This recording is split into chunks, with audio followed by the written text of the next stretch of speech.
page, 8 o'clock Central Time every Wednesday, and you will hear the Fantasy Football Face Punch. It's only a half hour. It'll be over quick. It's painless. It's a lot of fun. It's a lot of stuff crammed into a half-hour time slot. And now that I'm just kind of doing this here on my own site, it may go over 5 or 10 minutes here and there because nobody's waiting for me to get done with my show to start there. So, anyhow, if I won't cut anything short from here on out. Let's just say it like that. A couple things we're going to get to as we get ready here for Week 3 to kick off. And it's been a crazy fantasy football season so far. A lot of unpredictable things happening. And honestly, I'm going to shoot you guys straight. I'm in 2 leagues. I'm in combined 1-3. All right? I'm not doing too well. I am, in one league, I am 0-2 and the lowest scoring team in the league. I am doing absolutely awful. I don't even, it's the first, I can't even talk about it. I don't even know how to feel. This has never happened to me before. I'm always good. No. And every week I keep saying, and we'll do hits and misses from last week here in a second, that every week I keep saying who's going to do good, who's going to do bad, kind of like fantasy shows are supposed to go. And I've been right. By and large, I've been right. The problem is, everyone I say that's going to do good, I play those guys that week. And they do well. And I lose. And it's no different this week. I'm playing my friend Eric Kranz. You might know him if you follow my shows and you've heard the Athletic Supporters. He goes by EC. Anyhow, I'm playing him this week, and he's got a guy in my top 5 quarterbacks. He's got a guy in there. Top 5 running backs. He's got a guy in there. Top 5 receivers. He's got 2 guys in there. I don't know what to do. I'm going down. I think he might even have a guy off my tight ends list. So if you're new to the show, it's not just about my life and my fantasy football adventures. I actually try to help you guys out. Every week I give you a rundown my top 5 QBs, top 5 running backs, top 5 wide receivers, top 5 tight ends, and then I give you a sleeper pick at each position. One sleeper QB, obviously running back, wide receiver, tight end, and then one letdown from each position. As you know, I don't really like the term bust. I prefer letdown because it doesn't always mean that a guy isn't going to perform well, just below what you would expect. That's a letdown, all right? Not necessarily a bust. You can still get, guys off my letdown list may still give you a decent week scoring-wise, but they're probably not going to live up to their lofty expectations. And I know I missed on Cutler last week. I said he was, I was wrong. I was wrong, all right? I'm sorry. I said Jay Cutler was going to be a letdown last week. I thought people thought after week 1 he was going to come out and statistically dominate week 2 because he had such a nice week 1. But in week 1, Denver was playing Oakland. Is that right? I'm pulling that out. Is that right? Yeah, Denver played Oakland week 1, and Cutler shreds the Oakland defense, so I wasn't too impressed. I didn't think he would be able to go up against San Diego and do the same thing. So I picked Jay Cutler as a letdown last week, and much to my surprise, he goes for 350 and 4 touchdowns. So, okay, I missed one. Sue me. All right? I missed Chris Cooley first week. I missed on Jay Cutler last week.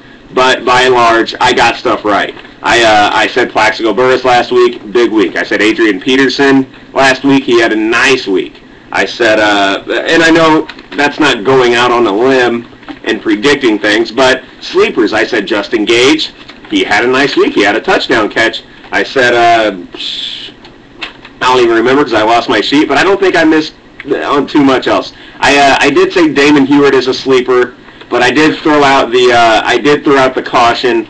Heads up for that Tyler Thigpen, I think his name is, a rookie quarterback in KC that they wanted to give some playing time to, and they in fact did. They brought in Thigpen, and Heward just had if you accidentally plugged him in, I apologize. Heward had basically a game where he was non-existent. He didn't get you any points. All right? So had he been in all game, I thought going up against Oakland, KC might actually score, but boy, Kansas City is an awful, awful team, possibly the worst in the league. At least after the first 2 weeks. I got to tell you, I let go of LJ. I traded off Larry Johnson, who was one of my keepers, and I traded off Ryan Grant. I ended up with some pretty decent players, but I tell you what, I had to sell LJ right now while I could still get something for him, because I got to tell you, it seems to be going downhill. it seems to be going downhill for Larry Johnson. So if you're an LJ owner, I advise you, do what I did, get him out of there. You don't want him in your starting lineup. You're gonna lose. You're gonna lose. He's just that bad. Something that happened this last week that I want to talk about, because it happened in my league, and as the commissioner, I commissioned 2 leagues, and to be honest with you, it kind of sucks. It's not really fun. It seems like it would be easy, no big deal, but it sucks. It's not really that fun. Every single day there's problems, and there's guys calling, hey man, you're a commissioner, something's got to be done about this, what's this and what's that mean, and how come I didn't get points for this, and I should have got points for that, and it's a hassle. I mean, I have a job, I have things to do, I don't need to be dealing with everybody's problems on a daily basis, but out of all my friends, I think I'm probably the best suited to commission a league. I have 2 or 3 friends that I think could probably handle it, but I don't think any of them would want to, so it's me. It's me by default. And what happened last week, and you may have seen this in your leagues, if someone had the Seattle defense, what happened was there was a touchdown scored by a defensive player,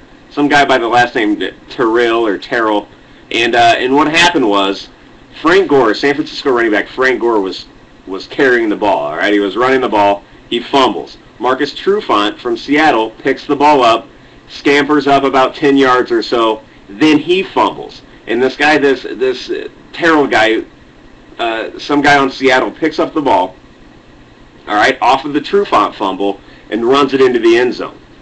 Now, you probably noticed that your defense, if you had Seattle's defense, you didn't get points for that touchdown, and you didn't get points for that fumble recovery if your league awards points for that. And the reason why, and it's an NFL like technicality, it's a rule, and it's a real thing, all right? That wasn't a defensive touchdown, and this is a big controversy in our league because it actually happened to where the guy who had the Seattle defense actually tied the guy he was playing, and the tiebreaker goes to the other guy. And so the guy with the Seattle defense, my buddy Schwinn, he should have, well, not should have, he was under the impression that he would be getting 6 more points for that touchdown, therefore he would win the game, but it wasn't a defensive touchdown. According to the NFL rules, because Marcus Trufant had possession of the ball and he was running towards the end zone, that would have been a defensive play. Had he gone and scored a touchdown, that would have been a defensive play and he would have got the 6 points. But because he fumbled and his own teammate picked it up, that was actually an offensive play. I know, it's weird. It's kind of hard to grasp, but it was actually an offensive play. It was an offensive fumble recovery return for a touchdown. It wasn't defensive. Even though it was a defensive player, it was not a defensive play. It was an offensive play. The original fumble recovery was a defensive play. So if Trufant would have marched that all the way in, touchdown. All right, no questions asked. But because he fumbled, while he had possession, he fumbled, and another guy on his team picked it up, it made it an offensive play. All right, and so the touchdown was void, and also no point for the fumble recovery.